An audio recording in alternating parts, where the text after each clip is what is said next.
My father demands that I give my half-brother a job and a piece of the land I inherited from my grandfather after he abandoned me. They tried to attack me, but they all ended up on the floor. My dad and his siblings hated my grandfather for good reasons. Growing up, their dad was an abusive alcoholic towards them and my grandmother. When she died, my dad and his siblings all left home when they turned 18 and never returned. Except for my dad, none of them ever spoke to him again. My dad spoke to my grandfather twice after leaving home. I was 8, at my mom's funeral, when I first met my grandfather. He approached me, kneeled on the ground in front of me, and introduced himself, asked how I was doing. But before I could say anything, my dad had pulled me away from him. He yelled for a bit, then dragged me away. I was 11 when I met him again. When my dad dropped me off at his house and left me there. A few years later, I discovered it was because my dad's new wife didn't want me around. You might think my dad was a boss for doing that. I know I did, but it turned out to be the best thing he could have ever done for me, even if I hated him for it. My grandfather and I became very close. His alcohol-filled days were long behind him, and he taught me everything. He owned a lot of land. A lot of land. He taught me how to grow vegetables, farm, maintain the property and look after the land, care for the animals, and hunt, and push me to get an education. I was happiest when he and I were working the land together. During all that time out on the land, working on one project or another, he told me of his life and what he had done to his family. He didn't make excuses,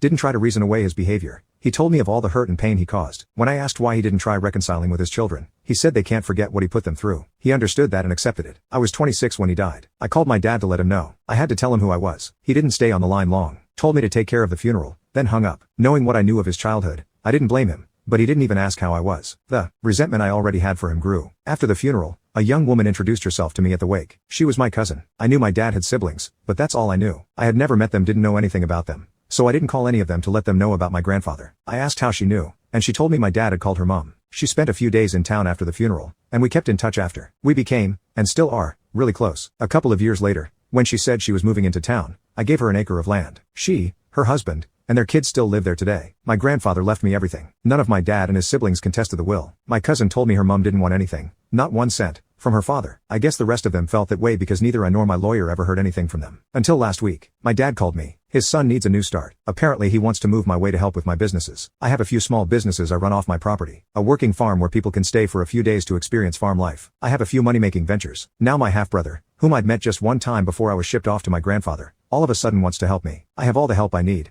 I don't need his. I told my dad I would think about it. He's been sending me texts every day, several times a day, asking me about the property and the businesses, suggesting roles his son could fill, telling me that the family looks out for each other and sticks together, telling me my grandfather owes him, telling me what land I should give his son to set him up, and what land would be best for him and his wife when they visit. Whenever I see dad pop up on my screen, I want to smash my phone. My anger and resentment are directed at my dad, not his son, but I still don't want him here. He's a stranger to me. All my grandfather left me is mine now, and I don't owe any of them anything. My cousin and her husband are on my side and say if it were up to them, they would tell my dad and his son to get lost because they have never made an effort to be family with me, or even call to say hi. I know they're right. What they say is true. Update: I asked a close friend, a local cop, if he could find out if my dad still lived in the same place. Then I asked how to go about getting a trespass order. That was pretty simple. I left the police station with one in my hand and my dad's address. I then asked another close friend if he would accompany me to my dad's house, because as far as I knew, that was where my half-brother lived. We set off to see my half-brother. It took us about 10 hours to drive there. I decided to drive instead of fly because I needed that time to order my thoughts. We showed up unannounced. We could hear a woman screaming inside from the curbside. She was not screaming like she was in trouble. She was screaming at someone. My friend told me to pull my phone out and start recording. I'm glad he thought of that. Dad answered the door. He thought we were Jehovah's Witnesses, told us to F off, and tried to close the door in our faces. My friend put his hand on the door to stop him. I said Dad, and he took a second, then a third look. I cannot explain the change that came over him when he realized it was me. His whole demeanor went from "Who TF are you to dare come to my door" to ka-ching. He invited us in, then ran out of sight. The yelling stopped quickly, and he returned with his wife a minute later. She was all smiles. Big smiles with a big welcoming hug. The smile made my skin crawl, and the hug made me wish for plenty of soap and hot water. They told us to sit and asked if we wanted anything. Coffee, Pepsi, juice. I wanted water because my mouth and throat were suddenly dry, but we declined their offer of refreshments. We sat for a few minutes, making small talk, and then I asked where my brother was. Dad's wife turned her head and ordered someone standing out of sight to call your brother. I wasn't prepared for more than one brother, and I was not prepared for a sister. My friend could see I was struggling, so he asked questions about my half-brother. What does he do? Does he live close by? Oh, he lives at home? What work experience does he have? Has he worked with beef cows? Dairy cows? Are there any farm animals? Does he have any farm experience at all? What kind of work experience does he have? You see, there was a reason I asked this particular friend to accompany me and a reason he was asking those questions. Less than a half hour later, 2 guys walk in. They were obviously brothers. I did not get good vibes from them at all. The younger one walked around the corner, and we could hear him telling the sister that he was hungry and to make him something to eat, a sandwich for sake. The older one came in and sat next to his mother. He lounged in his seat like it was a throne and he was the king.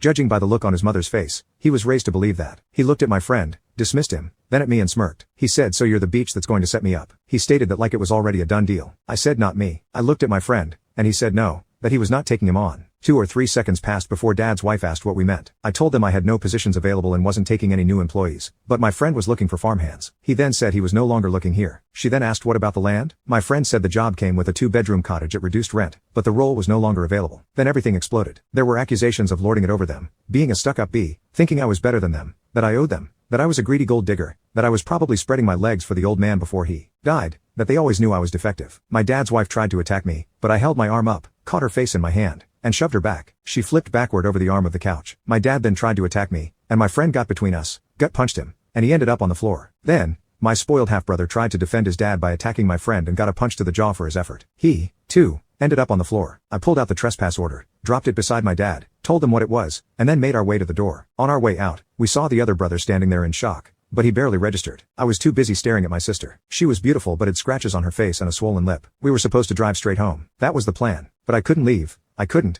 and my friend wouldn't leave me there alone. We got a hotel and spent 2 days watching my dad's house. I finally saw my sister leave and followed her to a grocery store. I waited outside for her to come out. She freaked when she saw me. She told me I had to leave and return to my farm and that her brothers were discussing what they would do to me if they got the chance. I said they didn't worry me. I approached her slowly like she was one of the rescues in my stables. I spoke calmly, hands at my sides but in full view, no sudden movements. I spoke to her for several minutes about the property, what we do there, what we offer. I asked if she had a phone, then gave her my number, told her she could call me, text me anytime, day or night, and I'd answer. I backed off then. I told her I'd wait for her call. She texted me on our long drive home and asked if I had any dogs. It's been roughly a week since. She texts me every day, several times a day. She's called me at 2 a.m. last night. We talked for an hour about the dogs, and at the end of the call, she told me she would be 18 in May. She wants to ask if she can come here when she can legally leave her parents. I will pick her up myself on the day of her birthday if that's what she wants.